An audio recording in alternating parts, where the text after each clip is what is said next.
Bom dia, mais uma manhã com Deus, priorizando a palavra de Deus. E nesta manhã do dia 10 de março, nós vamos meditar de Juízes, do capítulo 9 ao capítulo 12. Que a paz do Senhor encha o teu coração nesta manhã. Vamos falar a respeito de Ebimeleque, né?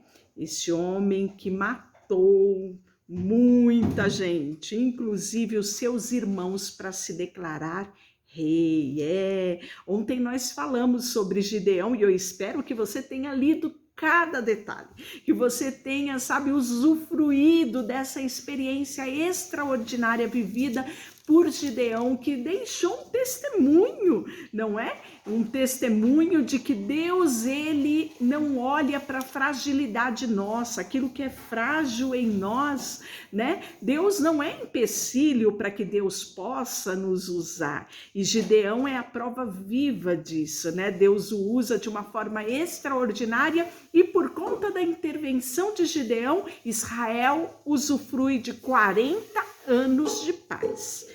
Terminado a era de Gideão, capítulo 9 diz que Abimeleque era filho de Jerubaal e foi-se a Siquém, aos irmãos da sua mãe, e falou-lhes a toda a geração da casa do seu pai e da sua mãe, dizendo: Falai, peço-vos aos ouvidos de todos os cidadãos de Siquém, que vos pareça melhor que 70 homens, todos os filhos de Jerubaal, dominem sobre vós, ou que apenas um domine sobre vós. Lembrai-vos também de que eu sou osso vosso e carne vossa. Então os irmãos de sua mãe falaram a todos os cidadãos de Siquém todas essas palavras, e o coração deles se inclinou a seguir Abimeleque, porque disseram: é o nosso irmão.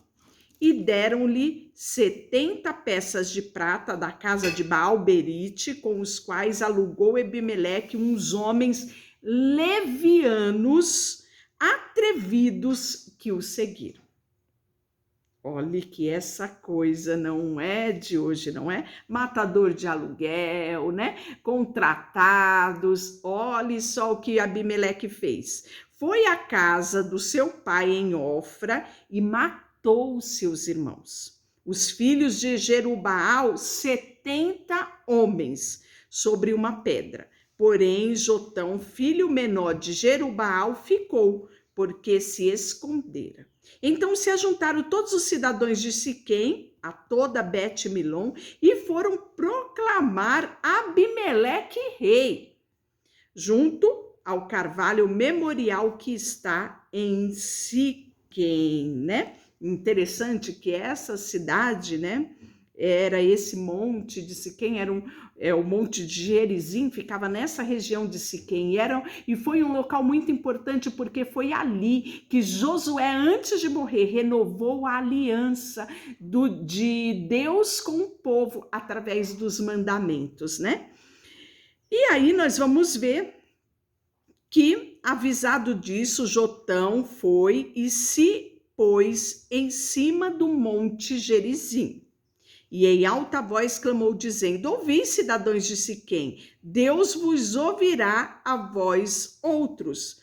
Foram certa vez as árvores ungir-se para si um rei, e disseram à oliveira. Então aqui, esse homem, né, que nós temos em algumas versões chamado do apólogo de Jotão, ele vai trazer simplesmente uma parábola para fazê-los entender a situação que eles estavam vivendo. Então, olha que parábola interessante. Disseram à oliveira: reina sobre nós? Porém a oliveira lhe respondeu: deixaria eu o meu óleo que Deus deu aos homens em mim prensar e iria pairar sobre as árvores? Então disseram as árvores às figueiras: vem tu e reina sobre nós? Porém a figueira lhe respondeu: deixaria eu a minha doçura, o meu bom fruto, e iria pairar sobre as árvores? Então disseram as árvores à videira: vem tu e reina sobre nós?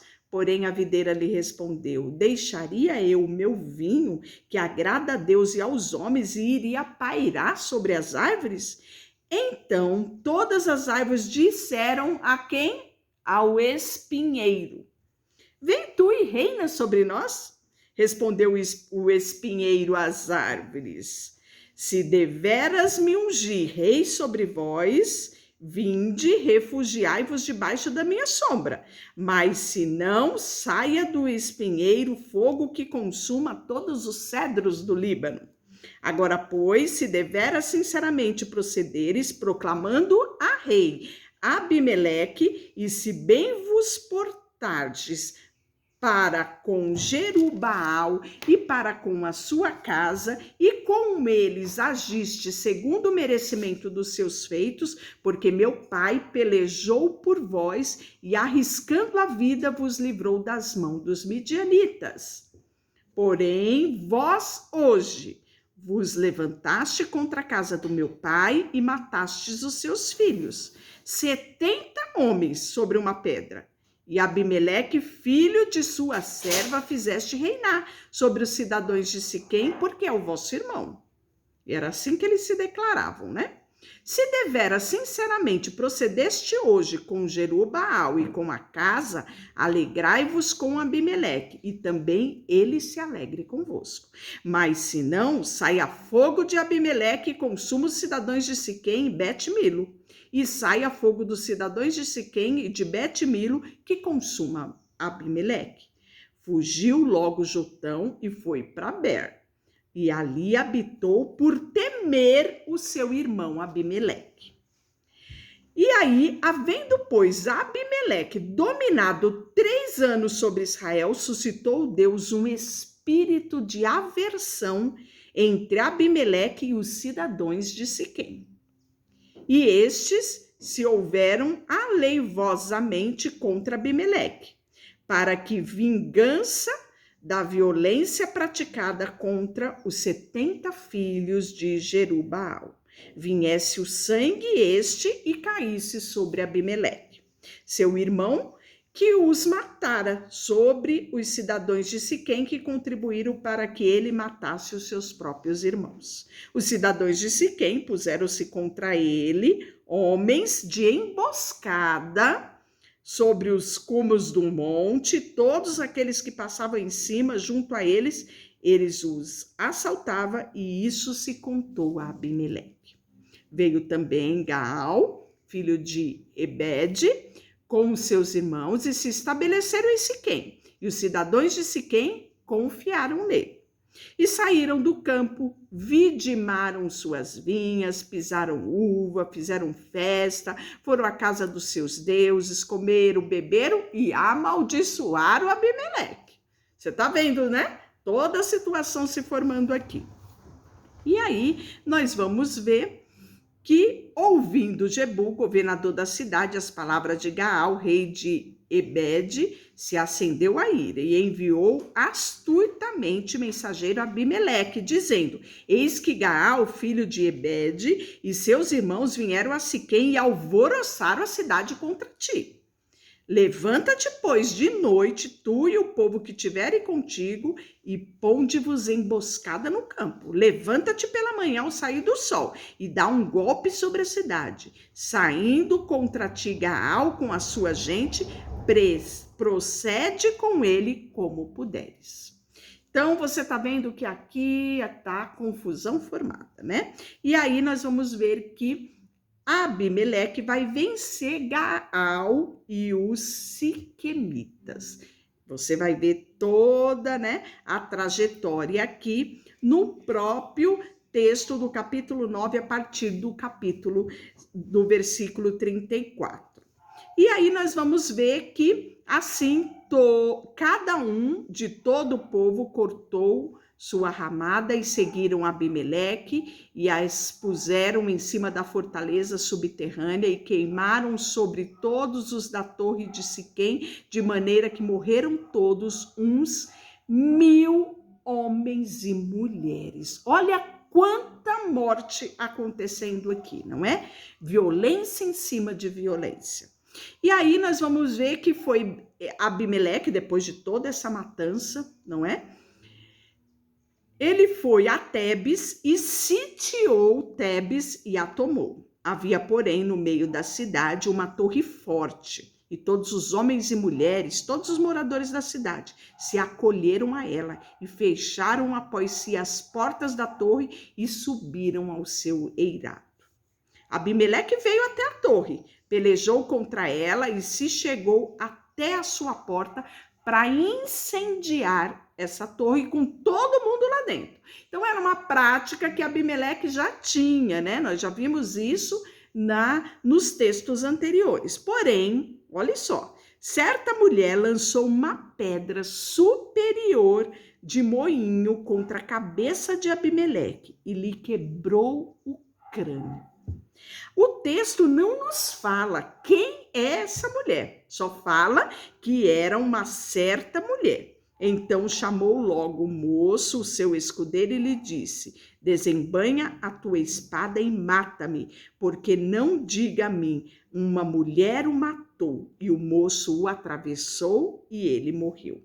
Vendo, pois, os homens de Israel que Abimeleque já estava morto, foram-se cada um para a sua casa. Assim Deus fez tornar sobre Abimeleque o mal que fizera ao seu pai, por ter aquele matado 70 dos seus irmãos. Olha que coisa interessante, né? Uma mulher que desconhecida matou Abimeleque, né? Então nós vamos ver que alguns reis, né, alguns poderosos esquecem que Deus, ele não age pela força do nosso braço, não é? Ele muitas vezes utiliza-se de pessoas, não é? Usa pessoas pequenas, fracos, oprimidos, né? Como essa mulher. Algumas pessoas se esqueceram de que Deus usa os fracos, né? Os pobres, os humildes, para mudar uma história. Nós vimos Jael, vimos Débora, e agora nós vemos essa certa mulher. E aí nós vamos ver agora que acontece a servidão dos filisteus e amonitas sobre o povo de Israel. E nós vamos ver uma triste realidade em Juízes capítulo 11, né? Aonde Jefté, ele vai se levantar, ele é um gileadita, ele é um homem valente, filho de uma prostituta, né? Que vai ser um homem extraordinariamente usado e ousado. Ele tinha sido rejeitado pela sua tribo, né? Mas ele passa por tudo isso e você vê ele dando a volta por cima. Olha só. Era então Jefté gileadita,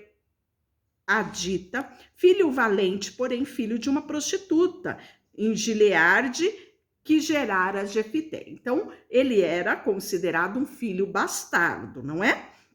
Também a mulher de Gileade lhe deu filhos, os quais, havendo já grande, expulsaram os de Tefé e lhe disseram. Então, ou seja, os próprios irmãos de Jefté, né, os filhos que não eram bastardos, expulsaram, né, Jefté da cidade. Não herdarás em casa do nosso pai, porque és filho de uma outra mulher, és filho bastardo. Expulsaram ele da cidade. Então Jefté fugiu da presença dos seus irmãos e habitou na terra de Tobi. E homens levianos se ajuntaram a ele e com ele saíam. Passado algum tempo, pelejaram os filhos de Amon contra Israel, e quando pelejaram, foram os anciões de Gileade buscar quem? Jefté na terra de Tobi. Isso mesmo, né? Então nós vamos ver que aqui Jefté nos dá uma lição de perdão, né? Ele tinha um coração limpo e ele pôde retornar para ajudar o seu povo. Povo que o tinha rejeitado, povo que o tinha expulsado, povo que o considerava bastardo. Olha que lição Jefté nos ensina, não é? E aí nós vamos ver que disseram, né? Vem ser o nosso chefe para que combatamos os filhos de Amon. Então Jefté podia falar, agora vocês querem minha ajuda? Agora que vocês estão em dificuldade, Jefté podia lançar em rosto, não é? Olha como ele nos ensina a ter um coração perdoador, um coração, sabe, que perdoa e deixa, né, no mar do esquecimento, os pecados, as mágoas, né, tudo que nos advém de ruim. Nós podemos ver que Jefité disse aos anciões de Gileade: porventura não me aborreceste a mim e não me expulsaste da casa do meu pai? Por que, pois, vindo a mim agora, quais tais em aperto? Né? Então, o que Jefité faz? Traz a situação, porque ela precisava ser resolvida, né? Jefité simplesmente não podia tampar o sol com a peneira, né? O coração dele estava limpo, então ele chegou até, né, voltou até os seus irmãos e tem esse confronto, essa conversa aberta com eles, né?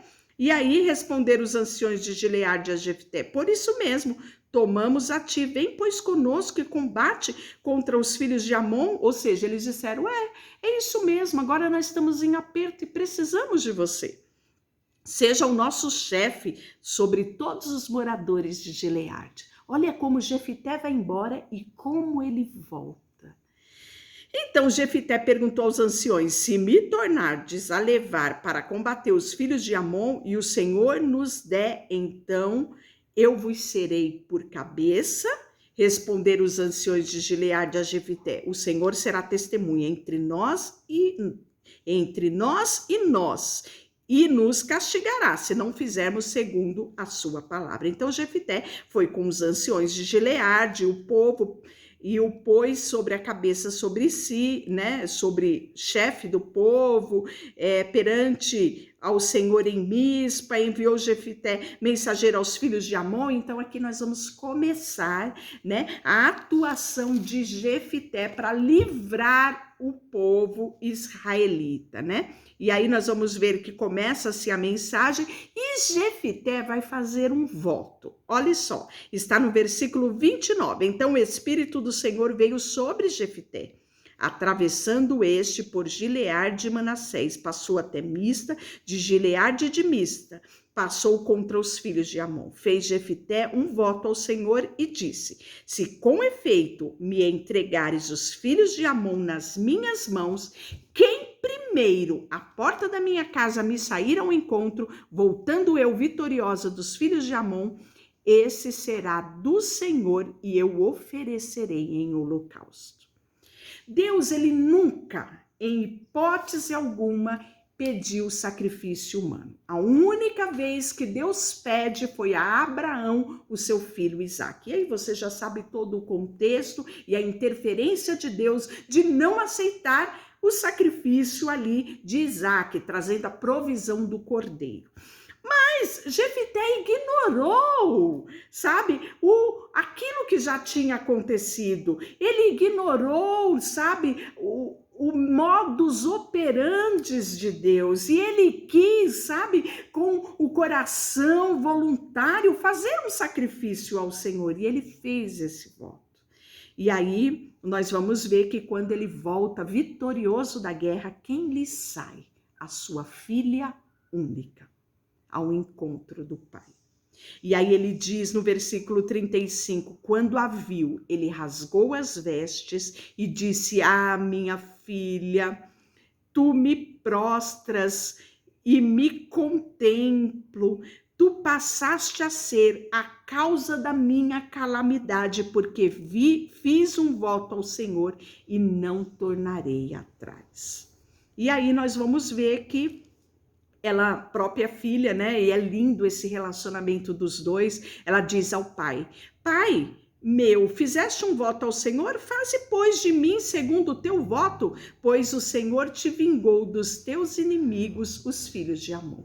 E aí nós vamos ver que Jefité vai falar, né, qual é o voto para ela, e ela vai conceder, né, pedir a ele que dê a ela 2 meses para que ela esteja com as amigas, para que, né, ela tenha esse momento de despedida e assim ele possa cumprir os votos dele, né? Então, este é um episódio muito triste, né, em relação à vida de Jefité, mas ele tem muito a nos ensinar, pela coragem, pela ousadia, pelo desprendimento de tudo que fizeram contra ele, não é? E ele tem muito o que nos ensinar. Deixa eu orar por você, Senhor, nesta manhã. Colocamos diante de Ti o nosso coração, a nossa vida, tudo que temos e tudo que somos. Em nome de Jesus, amém. Deus te abençoe.